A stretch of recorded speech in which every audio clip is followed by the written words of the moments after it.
Hoy, nasaan na yan? Maliin na, doon sa pinakadulo. Maliin na. Pag natumba yan, bawal yan ha. Ulitin nyo yan. Yan. Dapat kasi lagi nyo inaayos. Oh. Uy, sino? Uy, siya ka doon. Ano? Ay, pinaka dito.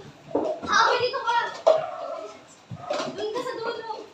Uy, sino? Dapat yung maayos na lagay. Yung dandahan lang ninyo maglagay para kunyari ano.